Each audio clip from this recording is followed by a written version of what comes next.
XIIe siècle, durant lequel la culture est multiforme. Il est de tous les pays, tour à tour modéré, violent, brutal même parfois. Il peut revêtir les aspects les plus variés, comme vous allez en juger. Voici d'abord la chasse au renard.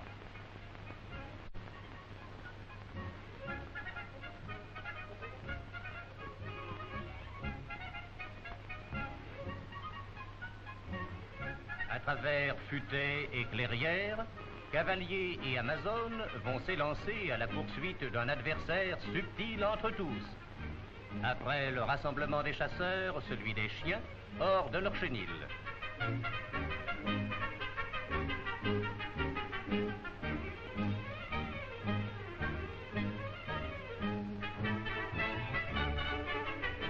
À présent, c'est le signal du départ.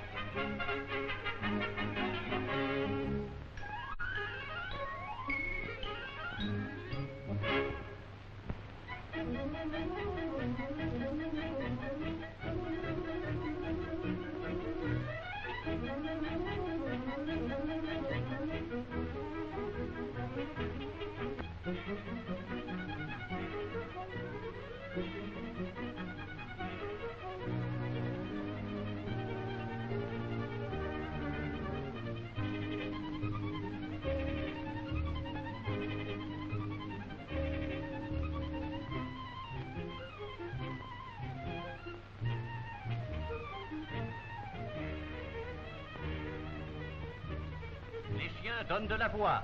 Le renard est dépisté.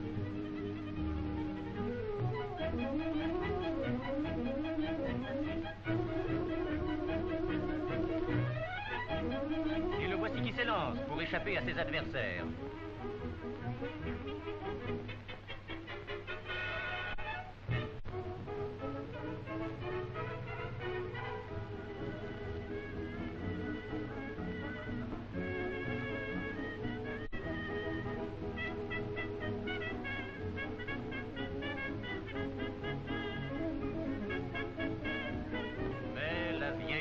Du nombre a toujours raison.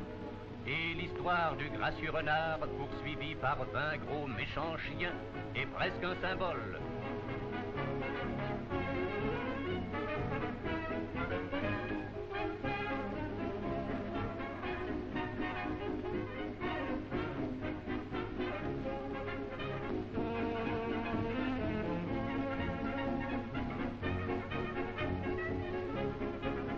Malgré sa pointe de vitesse, en dépit de son courage, la pauvre bête finira par succomber.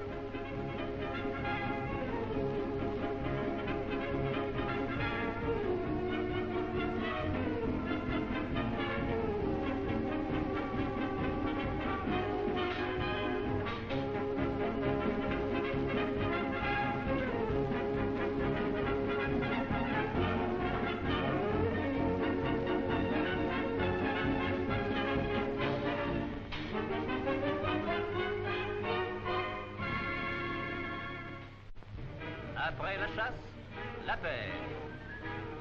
La pêche à travers le monde. Vous connaissez les engins, hameçons, appâts vivants ou artificiels. Ici, dans une rivière au courant rapide, le pêcheur joue au plus malin avec les truites peureuses. La mouche artificielle vole au bout du fil et se pose sur l'eau.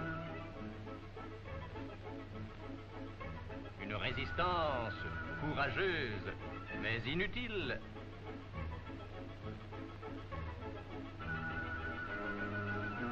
Et voilà le poisson dans l'épuisette.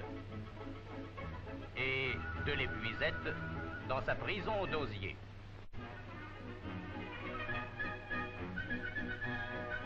Les Indiens, sans attirail perfectionné, attrapent aussi bien le poisson que les pêcheurs les mieux armés du vieux continent. Peut-être aussi est-il plus naïf que celui de nos rivières de France.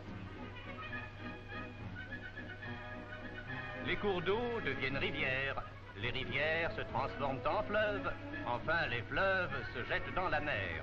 Là, les prises sont plus importantes. La pêche au tarpon demande un œil exercé, une poigne solide et une adresse peu commune. Mais quelle sensation aussi de pouvoir ferrer dans les eaux des tropiques l'entêté combattant qu'est le tarpon argenté. Maintenant, si vous êtes là un jour de pêcher la blette à la mouche, essayez donc de l'espadon. Mais au lieu de prendre un hameçon pour cette petite friture, vous ferez bien de choisir un harpon.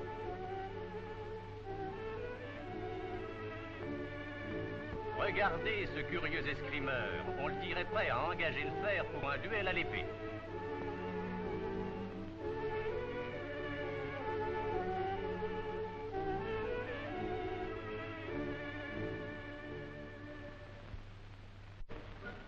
Au Japon, les indigènes des îles Kyushu ont une façon très originale de pêcher le poisson sans se donner beaucoup de peine. Au lieu de s'employer eux-mêmes, ils font travailler à leur place des cormorans.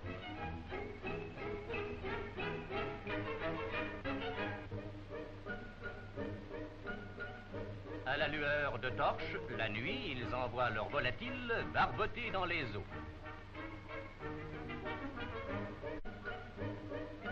Ceux-ci piquent du bec sur le poisson attiré par la lumière et attrapent une pièce.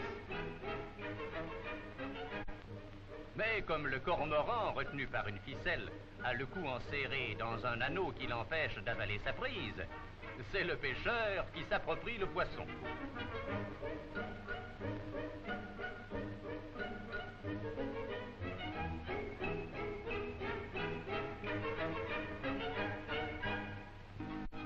D'autres pêcheurs japonais, moins noctambules, s'en vont pêcher le thon de jour au large des côtes. L'appât est un hameçon sans amorce qui ressemble à une mouche agrémentée d'un bouquet de plumes.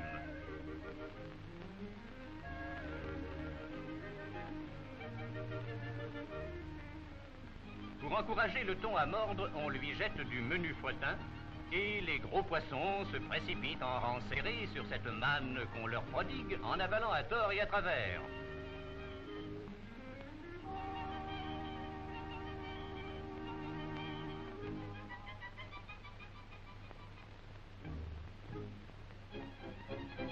En Italie, on pêche le thon à la chaîne, je veux dire en grande série.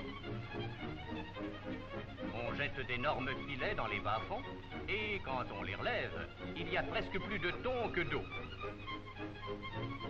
Imaginez le nombre de boîtes de conserve que représente ce que vous voyez là. Une fois le filet relevé au niveau de la surface, les pêcheurs et leurs enfants se précipitent tout autour et c'est à qui harponnera le plus gros.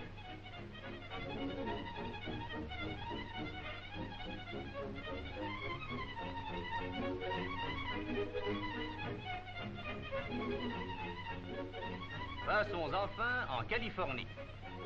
En Amérique, on voit et on fait grand.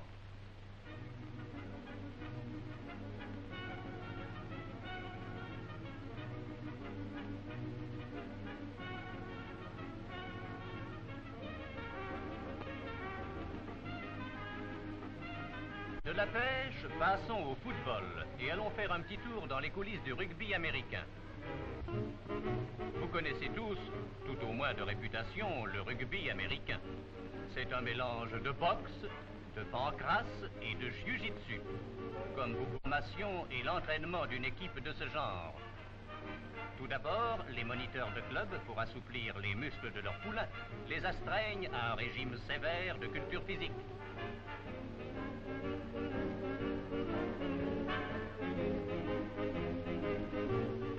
Exercice d'assouplissement.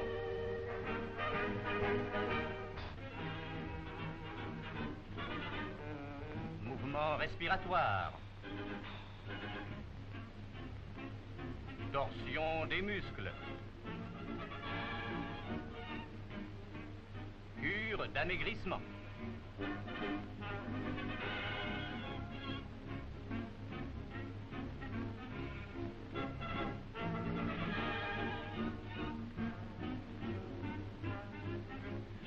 Enseigne ensuite à tenir solidement sur leurs jambes et à résister à la pression d'un avant puissant et lourd qui chercherait à les plaquer sur le terrain.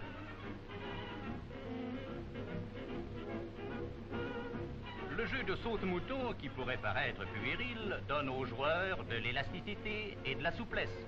et les contorsions multiples sur le sol, les poussées tête contre tête, épaule contre épaule, accroissent leur résistance et leur accrochage sur place.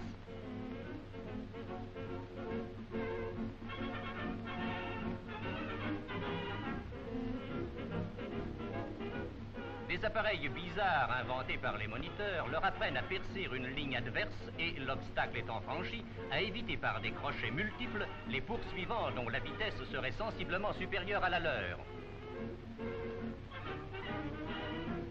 Remarquez leurs mouvements de hanches et de jambes.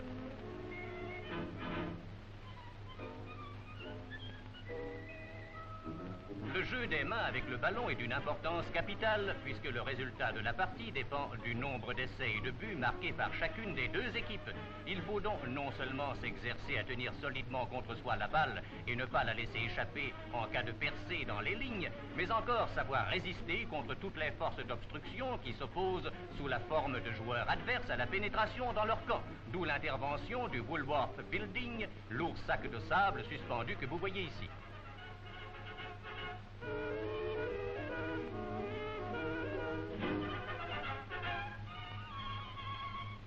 Les bons talonneurs sont la base même d'une équipe. Les avants qui participent aux mêlées subissent donc un entraînement spécial, d'abord avec des mannequins, puis contre leurs propres coéquipiers.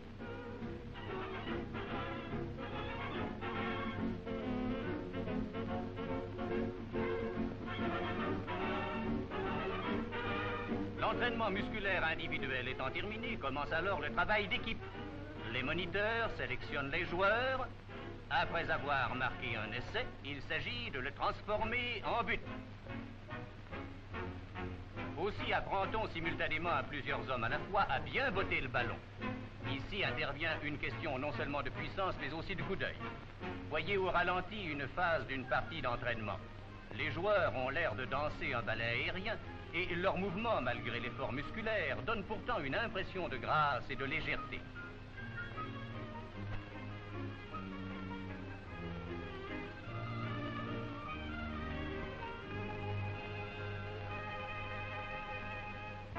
Voici l'entraînement terminé. L'équipier connaît lors la plus grande émotion de sa vie sportive. Quelle responsabilité en effet pour le joueur qui se présente pour la première fois devant le public, car applaudi quand il réussit un exploit, sifflé quand il commet une maladresse, le joueur, en serrant le ballon contre son cœur, tient entre ses mains le sort de son équipe.